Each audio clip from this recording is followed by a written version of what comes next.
বিষ্ণুই বলেন জাহান্নামের সবচেয়ে হালকা আযাব কি হবে শুনুন। জাহান্নামের সবচাইতে হালকা আযাব হলো ওই ব্যক্তির আযাব যার পায়ে দুটো জাহান্নামের আগুনের জুতা পুড়িয়ে দেয়া হবে। ওই আগুনের উত্তাপে তার মাথার মগজগুলো ভাতের মারের মতো টপ টপ টপ টপ করে বেয়ে বেয়ে পড়বে। জাহান্নামের ভেতরে লক্ষ লক্ষ কোটি কোটি কাফির মুশরিককে দেওয়ার পরেও জাহান্নাম বলবে হাল মিন মাজিদ, আরো আছে নাকি, আরো দাও। কোটি কোটি কাফেরের দল, মুশরিকের দল, সীমা লঙ্ঘনকারী দল, তাদেরকে যখন জাহান্নামে ফেলা হবে, বড় বড় পাথর খণ্ড জাহান্নামে ফেলা হবে, তারপরও জাহান্নাম বলবে হাল মিন মাজিদ, আরো আছে নাকি, দাও, আরো দাও, আরো দাও। আমার ক্ষুধা নিবারণ হয় নাই। জাহান্নামে তো উত্তপ্ত হবে, জ্বলন্ত হবে, ভয়ঙ্কর হবে। জাহান্নামের এক অংশ আরেক অংশকে খেয়ে ফেলবে। আল্লাহু আকবার। ফেরেশতারাও টালমাটাল হয়ে যাবে। জাহান্নামের রক্ষী ফেরেশতারা কি করবে তারা নিজেরাও বুঝতে পারবে না। কোটি কোটি মুশরিক কাফেরদেরকে জাহান্নামে নিক্ষেপ করার পরেও জাহান্নাম ঠান্ডা হবে না, শান্ত হবে না, বলবে হাল মিন মাজিদ, আরো আছে নাকি, আরো দাও। তখন আল্লাহ তাআলার কুদরতি পা জাহান্নামের ভিতরে ঢুকিয়ে দিবেন। কোনো কিছুতেই যখন জাহান্নামকে শান্ত করা যায় না, আল্লাহ তাআলা তার কুদরতি পা জাহান্নামে ঢুকিয়ে দিবেন। দেওয়ার সাথে সাথে জাহান্নাম থেকে আওয়াজ আসবে, কত কত বিইজ্জাতিকা ওয়া বিকারামিকা, আল্লাহ আপনার ইজ্জতের কসম, যথেষ্ট হয়েছে, এনাফ এনাফ, আর লাগবে না। সুবহানাল্লাহ বল। ওই ভয়ঙ্কর জাহান্নামে আমরা যেতে চাই কেউ? কি ভয়ঙ্কর শাস্তির বর্ণনা যে বিশ্বনবী দিয়েছেন। বিশ্বনবী বলেন নারুকুম হাদিহিল্লাতি ইউকিদু ইবনু আদম জুজউন মিন 70 জুজআন মিন হাররি জাহান্নাম।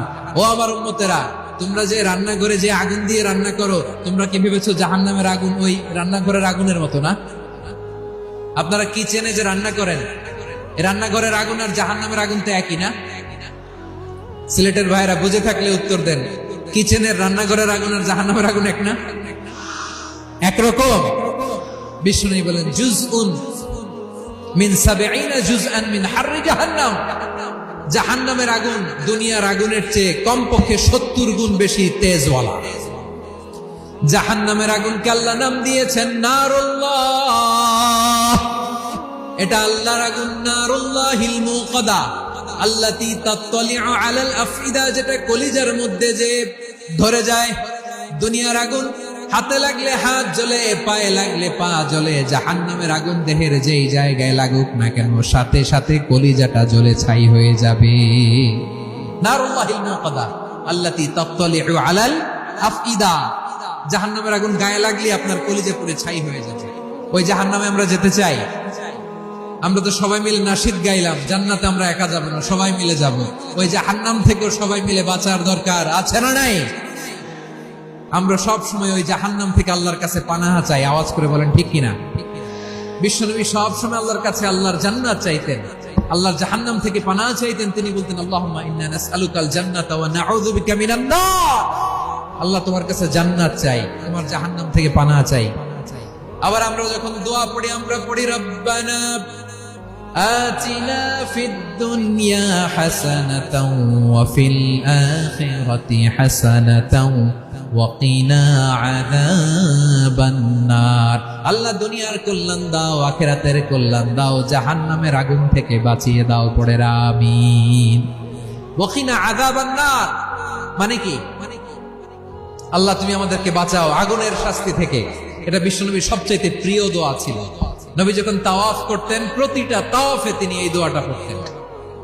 রুকনে ইয়ামানি থেকে হাজরা আসওয়াদে যখন তিনি যেতেন, এই দোয়াটা পড়তেন, রব্বানা আতিনা ফিদ দুনিয়া হাসানা ওয়া ফিল আখিরাতি হাসানা ওয়া কিনা আযাবান নার। আল্লাহ দুনিয়ার কল্যাণ দাও, আখিরাতের কল্যাণ দাও। আল্লাহ জাহান্নামের আগুনের শাস্তি থেকে তুমি আমাদেরকে বাঁচাও। আওয়াজ করে সবাই পড়ুন আমিন। তাহলে বিশ্বনবী ওই জাহান্নামের ব্যাপারে আমাদেরকে সতর্ক করেছেন। এজন্য আল্লাহ তাআলা বিশ্বনবীর নাম দিয়েছেন নাযীর, সতর্ককারী, ওয়ার্নার। আল্লাহ বলেছেন নবী আপনারে আমি শাহিদ মানে সাক্ষ্যদাতা বানালাম, মুবাশশিরান আপনারে আমি সুসংবাদ দাতা বানালাম, নাযীরা আপনারে আমি সতর্ককারী বানালাম।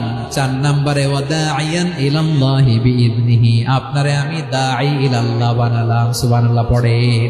দাঈয়ান ইলাল্লাহ, বিশ্বনবীকে আল্লাহ তাআলা দায়ী করে পাঠিয়েছেন। বিশ্বনবী কি মানব মণ্ডলীকে নিজের দিকে ডাকে? দুনিয়ার দিকে ডাকে? কার দিকে ডাকে? দাঈয়ান ইলাল্লাহ বিইذনি, আল্লাহর আদেশে আমি আপনাকে দাঈ করে পাঠিয়েছি। বিশ্বনবী মানব মণ্ডলীকে আল্লাহ তাআলার দিকে ডাকতেন। আল্লাহ তাআলা বলেন, ওয়ামান আহসানু কওলাম মিম্মান দাআ ইলাল্লাহি ওয়া আমিলা সালিহান ওয়া ক্বালা ইন্নানি মিনাল মুসলিমিন। তার চাইতে ভালো কথা, শ্রেষ্ঠ কথা, কল্যাণকর কথা আর কার হতে পারে যে মানুষকে আল্লাহর দিকে ডাকে, সৎ কর্ম করে আর বলে আমি হলাম মুসলমান। সুবহানাল্লাহ বলেন। এবং এই যে দাওয়াতি কাজ বিশ্বনবী করবেন, এটার একটা মেথডোলজি আছে। বিশ্বনবী কিভাবে দাওয়াতি কাজ করবেন উম্মার মাঝে, এটাও আল্লাহ তাআলা দাওয়া মেথডোলজি তিনি শিখিয়ে দিলেন। তিনি বললেন, উদউ ইলা সাবিলি রাব্বিকা বিল হিকমাতি ওয়াল মাউইযাতিল হাসানাতি ওয়াজাদিলহুম বিল্লাতী হিয়া আহসান। নবী হে, আপনি মানুষকে আপনার রবের দিকে ডাকুন প্রজ্ঞার সাথে, বিচক্ষণতার সাথে, সুন্দর কথামালা দিয়ে, উপদেশ দিয়ে। আর যদি আল্লাহর দ্বীন প্রচার করতে যে কারো সাথে তর্ক করতে হয়, সর্বোত্তম পন্থায় সেই তর্ক করেন। পড়েন সুবহানাল্লাহ। প্রিয় ভাইরা, উদউ ইলা সাবিলি রাব্বিকা বিল হিকমা, আমরা হিকমতের সাথে দাওয়াতি কাজ করতে চাই। হিকমা মানে কি? হিকমা মানে হচ্ছে knowledge plus common sense equals to হিকমা। আল্লাহর দেয়া কোরআন সুন্নাহ এবং আপনার কমন সেন্স দুইটাকে একসাথে মিক্স করলে এটা প্রজ্ঞা হিসেবে রিফ্লেক্ট করে। শুধু কোরআনের আয়াত মুখস্থ করলেই হবে না, হাদিস মুখস্থ করলেই হবে না, এটা কিভাবে উপস্থাপন করতে হবে সেটাও জানার দরকার আছে না নাই? কি বলতে হয়, কতটুকু বলতে হয় সেটাও জানার দরকার আছে না নাই? সেটার নাম হচ্ছে হিকমা, প্রজ্ঞা। এই প্রজ্ঞার সাথে, বিচক্ষণতার সাথে আমাদেরকে দাওয়াতি কাজ করতে হবে। বিষ্ণু ইসলামের দাওয়াতি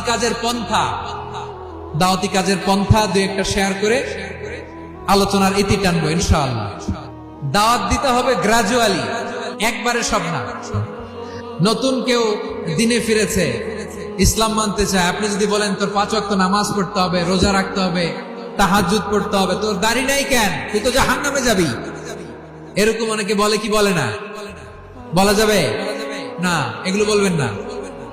দাওয়াত দিতে হবে গ্রাজুয়ালি, ধীরে ধীরে মানুষকে বোঝাতে হবে। একবারে ইসলামের সব মানুষ মানতে পারে না। আপনারা কি জানেন মদের বিধান, মদের হারাম হওয়ার বিধান একবারে আসে নাই।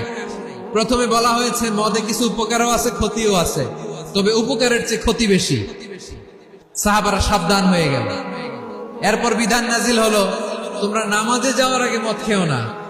5 বেলা সাহাবারা আর মদের কাছেও যেতেন না, আরো সাবধান হয়ে গেল। সব শেষে ইন্নামাল খামরু ওয়াল মাইসিরু ওয়াল আনসাবু ওয়াল আজলামু রিজসুম মিন আমালিশ শাইতান ফাজতানিবু।